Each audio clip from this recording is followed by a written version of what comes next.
Il est là, Cédric Ingrand. Alors d'habitude pour nous faire dépenser beaucoup d'argent, on le connaît bien. Mais là, grâce à vous et cette machine que l'on entend depuis tout à l'heure, infernale, on va pouvoir réparer nos objets. Ouais, plutôt que de vous envoyer dans les magasins, ce qui est compliqué à Paris en ce moment, pour acheter de nouveaux jouets, et si vous redonniez vie à vos anciens jouets. En France, on jette des dizaines de millions de jouets par an, souvent parce qu'on les casse et parce que pour un jouet, vous n'avez pas de pièces détachées, sauf dans certains cas très particuliers, Lego, Playmobil, où là, les pièces existent.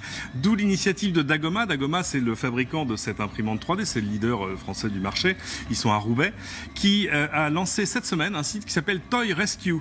Comment aller sauver les jouets. Là-dessus, vous allez trouver les pièces détachées, mais en 3D, de jouets, allez, j'ai envie de dire, iconiques, vous le verrez sur les images, c'est-à-dire, ça va du bouton du télécran jusqu'à la jambe de Barbie, etc., etc.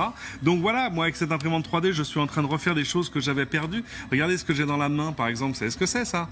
Ah, pour jouer au... Bah, c'est le camembert du Trivial Pursuit. Exactement. Voilà, le petit camembert du Trivial Pursuit. Le genre de choses qu'on perd sous une table extrêmement facilement et qu'on peut réimprimer de manière plus facile. Alors j'avais autre chose. Regardez ce vieux G.I. Joe de collection qui avait perdu sa jambe. Et ben ça y est, voilà, la prothèse est là. Évidemment, là, c'était imprimé avec du fil orange. On pourrait l'imprimer. On peut imprimer avec. On peut le repeindre, on peut changer les couleurs. Bref, le coût est vraiment minime parce que réimprimer ça coûte à peine 15 centimes d'euros.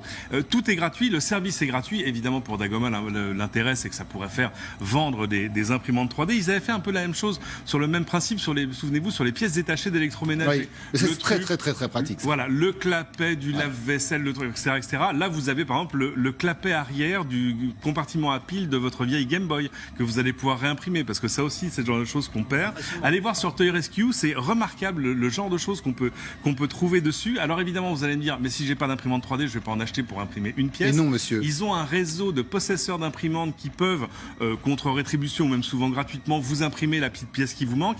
Et même si par hasard vous ne trouvez pas la pièce détachée que vous cherchez pour le jouet que vous voulez réparer, ils ont un réseau de créateurs, de makers comme on dit, qui vous aideront, ou même souvent qui le feront à votre place, qui pourront recréer la pièce qui vous manquait. Moi, c'est une belle initiative et ça pourrait éviter de jeter des milliers et des milliers de jouets à la poubelle pour Noël, ce qui n'est jamais une bonne nouvelle. Combien ça vaut ?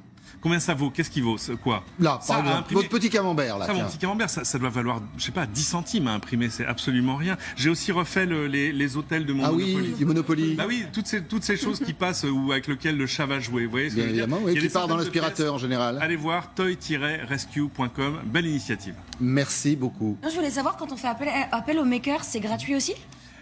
Alors oui, souvent ils sont bénévoles parce qu'il faut dire qu'il y a quand même tout un réseau de passionnés absolus derrière ces technologies. Allez voir ça. Ce qui est intéressant, c'est d'arriver à trouver dans votre ville ou votre quartier quelqu'un qui a une imprimante et qui va pouvoir vous aider. Merci beaucoup, Cédric.